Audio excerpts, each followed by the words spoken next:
도마가 예수님이 오신 그날 첫날 그 저녁에 이제 없었습니다. 그래서 다른 제자들이 도마한테 우리는 주님을 봤다 이랬단 말이에요. 주님을 봤다 이랬단 말이에요. 그러니까 나는 못 믿는다. 나는 믿을 수 없다. 예수님의 그 손에 못자국에 내 손가락을 넣어봐야 되고 옆구리 장자국에 내 손을 넣어봐야 되고 그래 보지 않고는 나는 믿을 수 없다 이랬다. 그리고 8일이 지난 뒤에 8일 후에 8일이 지난 뒤에 제자들이 모인 곳에 그때는 이제 도마도 있었는데 그 자리에 예수님이 오셨습니다. 그리고 너희에게 평강이 있을지어다 하시면서 이제 예수님이 이제 말씀을 하셨는데 도마를 딱 지적을 하면서 말씀을 했어요. 27절에 도마에게 이르시되 내 손가락을 이리 내밀어 내 손을 보고 내 손을 내밀어 내 옆구리에 넣어보라. 그래야 믿음 없는 자가 되지 말고 믿는 자가 되라. 이렇게 말씀했어요. 도마에게 내 손에 못자국 봐라. 내 옆구리에 창자국 봐라. 그거 네 손을 넣어보고 그리고 믿음 없는 자가 되지 말고 믿는 자가 되라. 믿음이 있는 자가 되라. 그렇게 도마에게 말씀을 했습니다. 28절은 도마의 고백입니다. 도마의 고백. 이 고백은 오늘 우리들의 고백이 되기를 바랍니다. 도마가 대답하여 이르되 나의 주님이시요 나의 하나님이시니이다. 나의 주님이시요 나의 하나님이십니다. 나의 주가 돼. 주라는 말은 임금, 주인 이런 뜻이거든요. 나의 주님이시고 나의 하나님이십니다. 라고 도마가 고백을 했습니다. 이 고백이 여러분들이 자꾸 이 고백을 하시기를 바랍니다. 이거는 자기의 신앙 고백이에요. 자기의 신앙 고백. 그래서 이 고백이 그러니까 앞뒤 다 잘라보고 요것만 딱 말해도 됩니다. 다른 내용 일절 다 없어도 요것만 나의 주님이시고 나의 하나님이십니다. 라고 그렇게 딱 고백하면 할수록 그 사람의 영이 살게 됩니다. 영이 강건하게 되어지고 혼란에서부터 완전히 해방받고 자유함을 얻고 기쁨이 생기게 되는 겁니다. 그 다음에 29절 도마에게 하신 말씀이기도 하고 제자들에게 하신 말씀이기도 합니다. 예수께서 이르시되 너는 나를 본고로 믿느냐 보지 못하고 믿는 자들은 복되도다 하시니라. 너는 나를 본고로 믿느냐 그랬어요. 이게 더 확실한 것 같지만 보고 믿는 거하고 안 보고 못 보고 믿는 거하고는 차이가 있습니다. 차이가 있단 말이에요.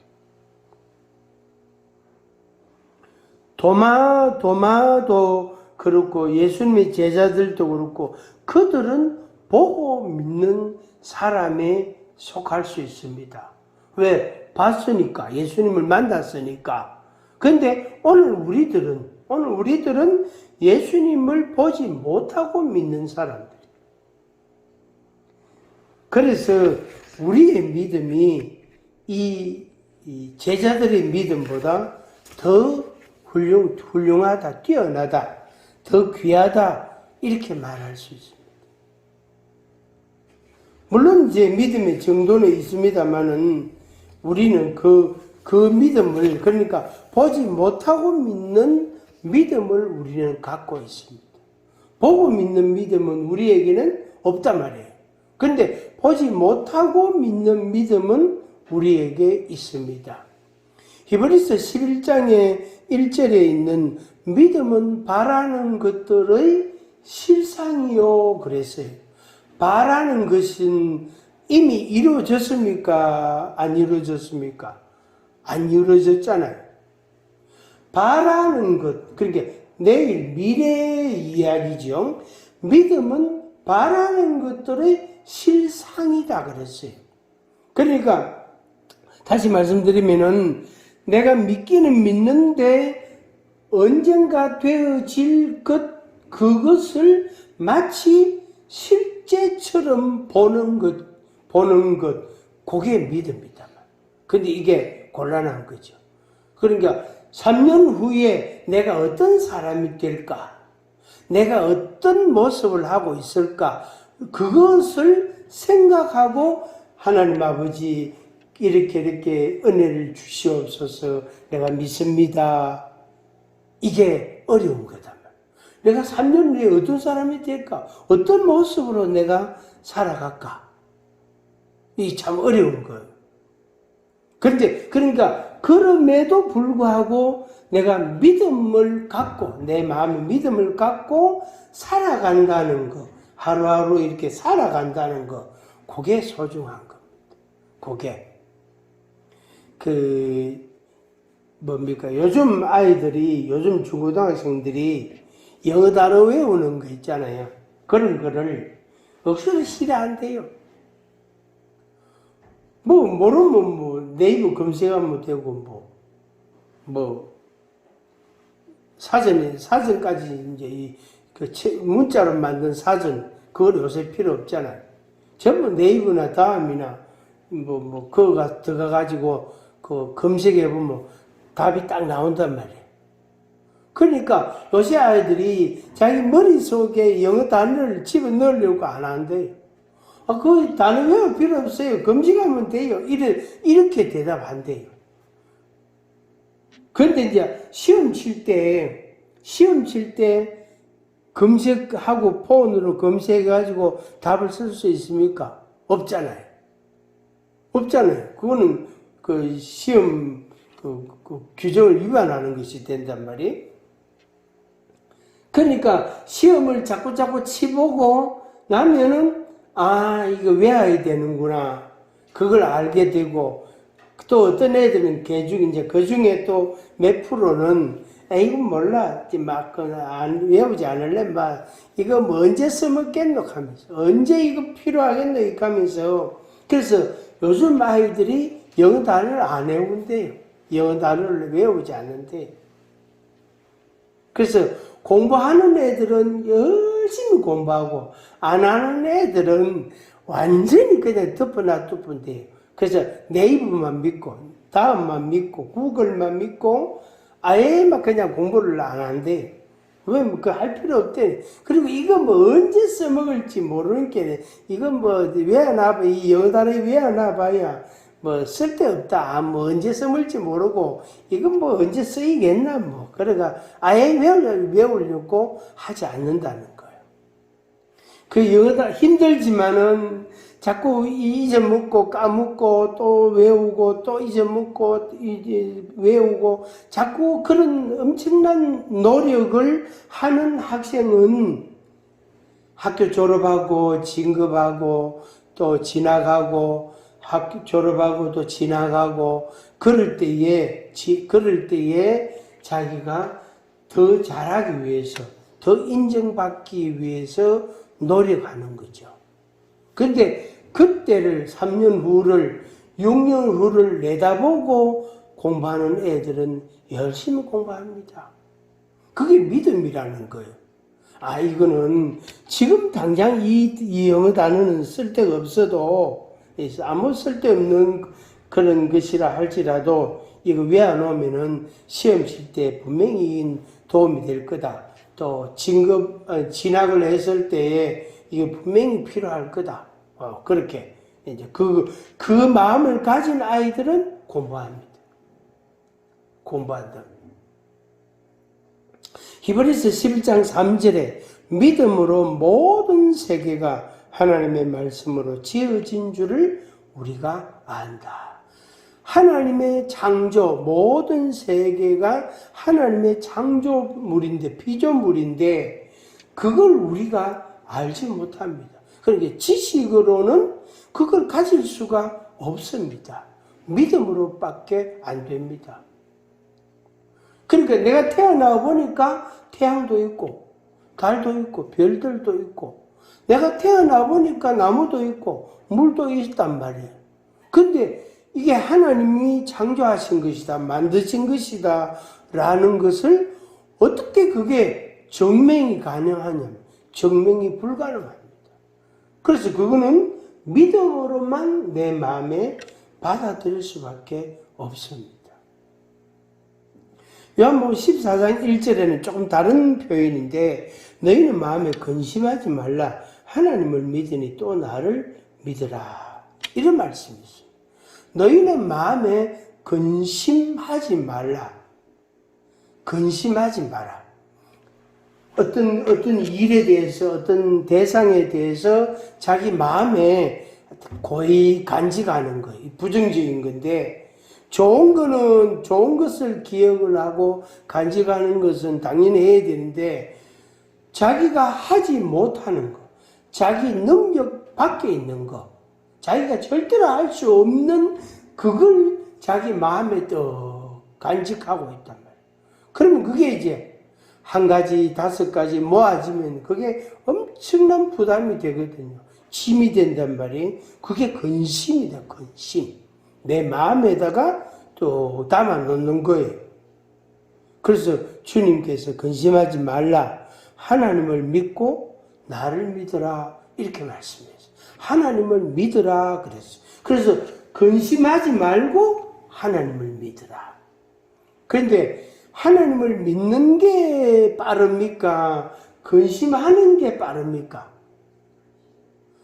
근심하는 게 빠르고 쉬워요.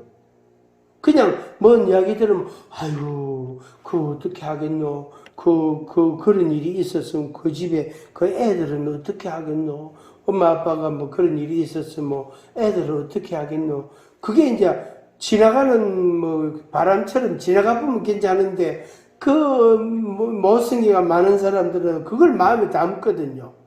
그럼 며칠 간단 말이에요. 마음속에서 아이고 그 애들은 어떻게 하겠노? 그게 이제 걱정이 되고 염려가 되고 근심이 된단 말이에요.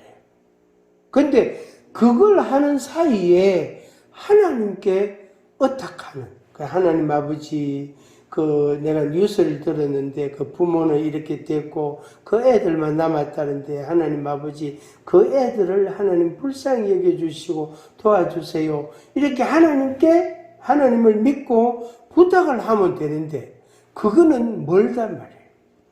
자기가 먼저 걱정하고 염려하고 근심하고 이게 빠릅니다. 그래서 이제 우리가 이걸 뒤집어야 돼. 그래서 하나님께 말씀드리는 걸 먼저 하고 내가 생각하는 것은 나중에 하고. 근데 참 공교롭게도 내가 마음에 생각을 안 하면 하나님께 의탁이 또 안 돼요. 내 마음에 심각하게 그 애들 어떻게 하겠노? 그 애들 불쌍한데 어떻게 하겠노? 아이고 그 애들 어떻게 하겠노? 이 생각이 많으면 많을수록 하나님께 의탁할 수 있는 그 기회가 온다고요. 근데 그 마음이 별로 없어. 아이고 뭐 내가 신경 쓸 것도 없지 주변에 있는 가족들이나 친척들이 알아서 하겠지 뭐. 이렇게 하고 던지 놔두고 뭐. 그러니까 제3자가 돼버리면 하나님께 기도 안 한다고. 그러니까 이게 참 묘합니다. 이 두 가지가. 그러니까 나의 근심이라는 것하고 하나님을 믿는다는 것하고는 요게 완전히 다른 거지만 요게 묘하게 연관성을 가지고 있다. 그래서 오늘 한번 같이 하겠습니다. 내 마음에 담고 하나님께 부탁한다. 그래서 일단은 내 마음에 담고 그 다음에 하나님께 부탁하고, 그러면 하나님께 부탁을 하고 나면 내 마음에 있는 걸 하나님께 드렸으니까 내 마음은 비고 내 마음에는 없고 그렇게 되어집니다. 자, 끝에 말씀, 요게 주님의 목적입니다. 성경을 기록한 목적, 예수님에 관해서 기록한 목적입니다. 그게 뭐냐면은 믿게 하려고, 믿음을 주시려고. 30절, 31절, 31절 예수께서 하나님의 아들 그리스도이심을 믿게 하려 함이요 너희로 믿고 그 이름을 힘입어 생명을 얻게 하려 함이라. 이 말씀은 다음 시간에 아주 구체적으로 자세하게 아주 되게 중요한 대목인데 말씀을 드리겠습니다. 믿음을 주시려고 우리에게 이걸 기록해 주셨다. 그래서 내 생활을 그렇게 이루어가는 거예요. 앞서 제가 한참 말씀드린 것처럼 내가 걱정하고 있으면은 그걸 할 수가 없다. 이룰 수가 없단 말이에요. 그 결과를 볼 수 없단 말이에요. 근데 그걸 하나님께 맡기면, 하나님께 맡기면, 그러니까 하나님을 믿으면 나는 가벼워지고 일도 잘 되고, 그리고 내 부담도 줄게 되고, 그렇게 해서 우리의 삶에 새로운 평강이 있게 되어지는 겁니다. 바라기는 여러분들이 주님이 우리에게 평강을 주셨으니까 이 평강이 믿음이라는 것으로 이렇게 변화되어서 여러분 생활 속에 열매가 있기를 바랍니다. 기도하겠습니다.